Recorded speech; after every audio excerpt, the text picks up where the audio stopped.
Israel का इतिहास पाठ 2 मैं अपने वचनों का पालन करूंगा। मैं सदा सत्य से प्रेम करूंगा। आदि उसी समय के निकट हिंदू दर्शन के प्रभाव से इज़राइल में एक और विचार शैली ने जन्म लिया जिसे बाला कहते हैं। बाला के थोड़े से सिद्धांत ये हैं: ईश्वर अनादि, अनंत, अपरिमित, अचिंत्य, अव्यक्त और अनिर्वचनीय है। वह अस्तित्व और चेतना से भी परे है। उस अव्यक्त से किसी प्रकार व्यक्त की उत्पत्ति हुई और अचिंत्य से चिंत्य की।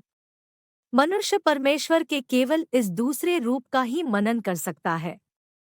इसी से सृष्टि संभव हुई। बाला की पुस्तकों में योग की विविध श्रेणियों, शरीर के भीतर के चक्रों और अभ्यास के रहस्यों का वर्णन है।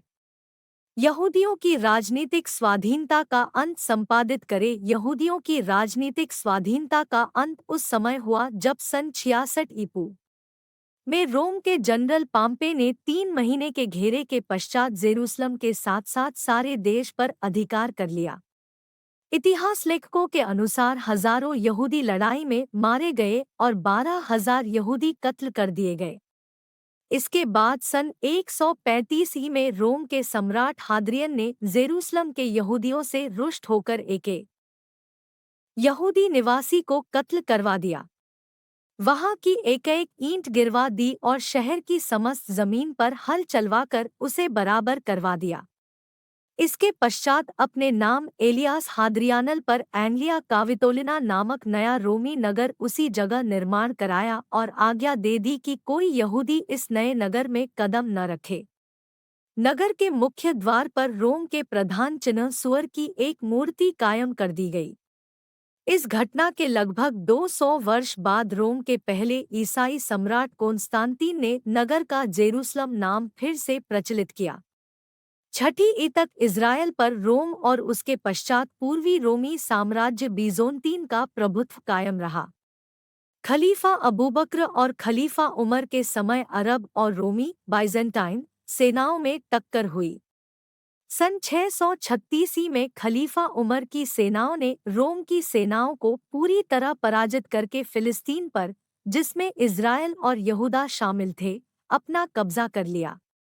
खलीफा उमर जब यहूदी पैगंबर दाऊद के प्रार्थना स्थल पर बने यहूदियों के प्राचीन मंदिर में गए तब उस स्थान को उन्होंने कूड़ा करकट और गंदगी से भरा हुआ पाया।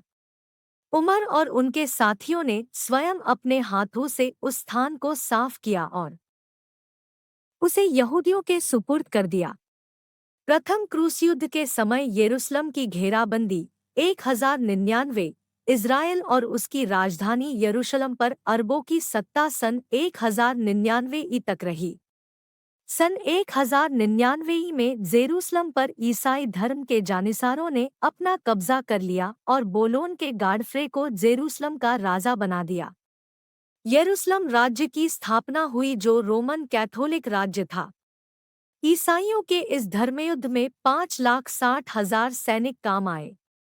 इस युद्ध में मुसलमानों एवं यहूदियों दोनों की निर्मम हत्या की गई या उन्हें दास के रूप में बेच दिया गया। किंतु 88 वर्षों के शासन के बाद यह सत्ता समाप्त हो गई।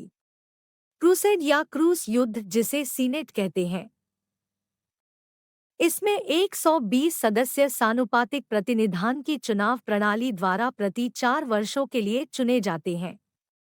इज़राइल का नया जनतंत्र एक ओर आधुनिक वैज्ञानिक साधनों के द्वारा देश को उन्नत बनाने में लगा हुआ है, तो दूसरी ओर पुरानी परंपराओं को भी उसने पुनर्जीवन दिया है, जिनमें से एक है शनिवार को सारे कामकाज बंद कर देना। इस प्राचीन नियम के अनुसार आधुनिक इज़राइल में शनिवार के पवित्र सैबत के दिन रेलगाड़ियां तक बंद रहती हैं। यहूदियों ने ही पश्चिमी धर्मों में नबियों और पैगंबरों तथा इल्हामी शासनों का आरंभ और प्रचार किया। उनके नबियों ने, विशेषकर 6ठी सदी ईपू के नबियों ने जिस साहस और निर्भीकता से श्रीमानों और असूरी सम्राटों को धिक्कारा है और जो बाइबिल की पुरानी पोथी में आज भी सुरक्षित है, उसका संसार के इतिहास में सानी नहीं। उन्होंने ही नेबुखदनेस्जार की अपनी बाबुली कैद में बाइबिल के पुराने 5 खंड पेंतुतुक प्रस्तुत किए। इसी से बाबुल के संबंध से ही संभवत बाइबिल का यह नाम पड़ा। सन 1948 ई से पहले फिलिस्तीन ब्रिटेन के औपनिवेशिक प्रशासन के अंतर्गत एक अधिष्ठित मैंडेटेड क्षेत्र था। यहूदी लोग एक लंबे अरसे से फिलिस्तीन क्षेत्र में अपने एक निजी राष्ट्र की स्थापना के लिए प्रयत्नशील थे। इसी उद्देश्य को लेकर संसार के विभिन्न भागों से आकर यहूदी फिलिस्तीनी इलाके में बसने लगे। अरब राष्ट्र भी इस स्थिति के प्रति सतर्क थे। फलतः 1947 ई में अरबों और यहूदियों के बीच युद्ध प्रारंभ हो गया। 14 मई 1948 ई को अधिवेश मैंडेट समाप्त कर दिया गया और इज़राइल नामक एक नए देश अथवा राष्ट्र का उदय हुआ। युद्ध जनवरी 1949 ई तक जारी रहा। न तो किसी प्रकार की शांति संधि हुई, न ही किसी अरब राष्ट्र ने फिलिस्तीन से राजनयिक संबंध स्थापित किए।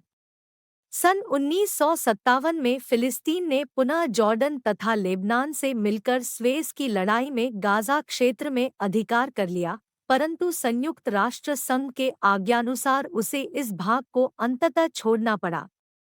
प्रथम युद्ध एक प्रकार से समाप्त हो गया, लेकिन अप्रत्यक्ष तनातनी बनी रही।